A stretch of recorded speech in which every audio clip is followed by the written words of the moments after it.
It's Friday, y'all. This is Turkey coming to you from West by God Monroe, Louisiana woods. Boy, I can't wait for this weekend to get kicking.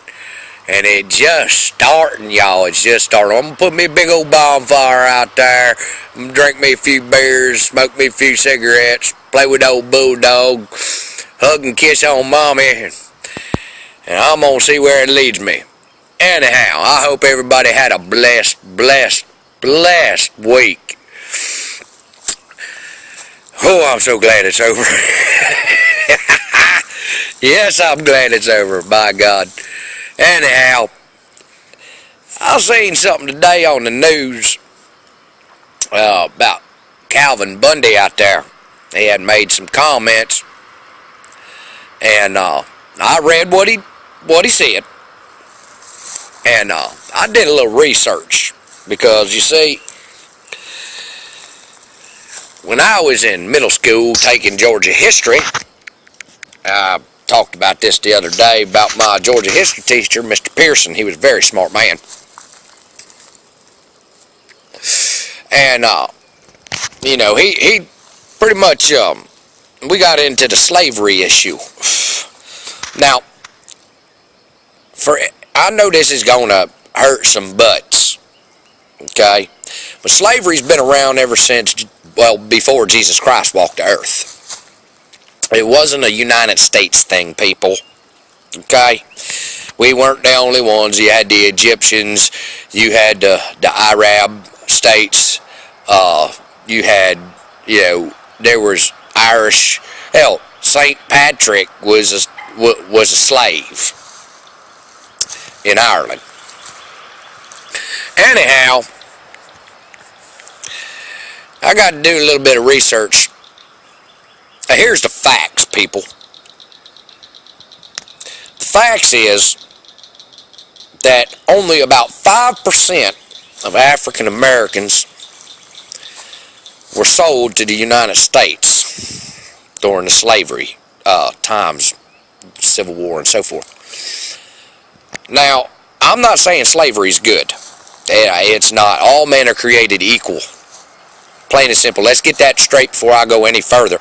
All men are created equal in this country, and that's the way it should be. However, okay, my Georgia history teacher taught me one time. He said, "Let me ask you a question." And he's asking the whole class. He said, "Now, so I'm going to ask y'all the same question. I want y'all's opinion. So y'all comment on this question, y'all. If you had a brand new Mercedes-Benz convertible, or pick your favorite car, it don't matter, just whatever, and one morning in the winter, you get up, you go out to that car that you love so much, and you go to try to start that vehicle, and it don't start. It don't work. It ain't going nowhere. Now, of course, if you're mechanically inclined, such as me, or redneck, you know, mechanic-wise, you gonna try to figure it out and get it working. You got to work with it in order to get it working. But that ain't the question. The question is, if you had that brand new vehicle, and the first time it didn't start in the winter, A, would you go inside and grab a baseball bat and come out and beat every damn dent in the side of it, bust out the windows, scratch up the paint, flatten the tires? Or would you work on it, try to get it working? Take care of it to get it working?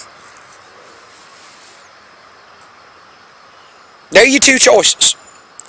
I choose B. That brand new car, I ain't going around beating the hell out of it because it ain't going nowhere anyway. It ain't going to fix the problem. Well, you see, it was the same thing back during when people bought slaves. They bought a slave, let's say it was $150. Now, $150 during the Civil War, that was a lot of money, y'all. And I'm going to take them to my plantation. I'm going to put them in a house. We're going to match him up with old girls so he can make, healthy slaves.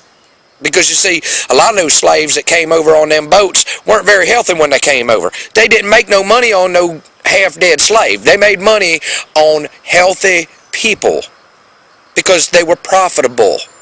They would get out there and work the fields. You had a sick person out there, they ain't working as well as somebody that wasn't. Now, like I said, we hear all in the news the bad stuff. That's all that makes the news. So in history, it's the same way. You're going to hear about the bad stuff. Okay? Slavery was bad. Yes, it was. It wasn't all that, the history books put down, because there was a lot of slaves took their masters' names after they were freed and didn't want to leave because they were taken care of.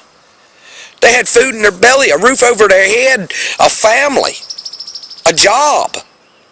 So I got to thinking about that Calvin Bundy statement. He said that he wonders if black people were better off being slaves than they are today with the government being on welfare and stuff. All right? Well, if they were slaves, they were all taken care of.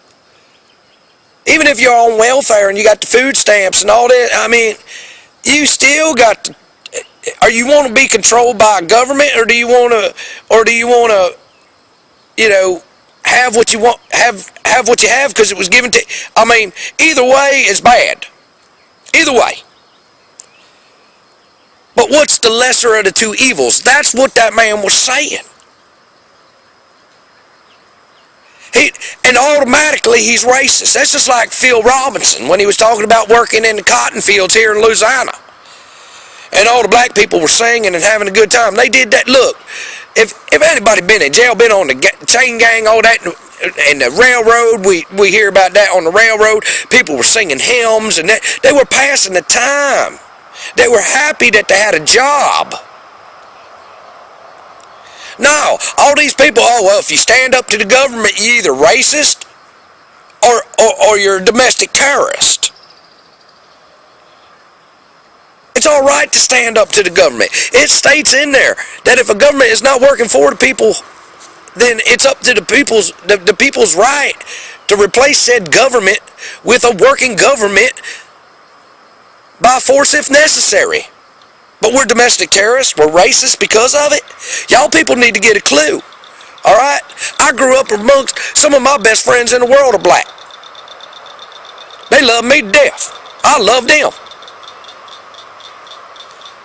I had a friend of mine the other day, black man come over to my house. I took him out to eat with his old lady.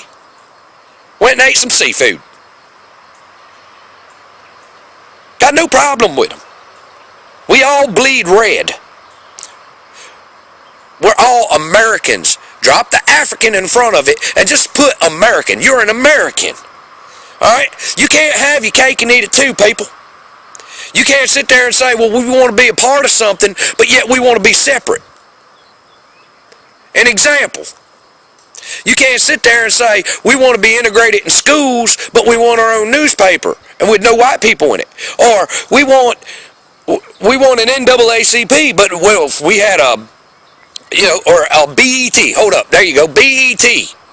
You want a black entertainment television, but if we put a white entertainment television, that would be racist. Excuse me. So, you can't have your cake and eat it too, people. Start living as Americans, as equals, under the law. We all bleed red. I have served in the United States military with some of the best men I have ever known in my life, and most of them that I served with were a minority. Not black, not white, a minority. Plain and simple. Filipinos, Japanese, Latino, black, white. We're all on the same earth together, people. We need to start learning how to live with one another. This is over, okay? You can't cry wolf every time somebody says something that you don't... he's racist. No, he ain't racist. He pointed out a fact. read what he said. Anyway, y'all have a good weekend, man. That's my thought of the day. Y'all be good, and as always, peace. Turkey loves you. You come back and hear me. Yeah.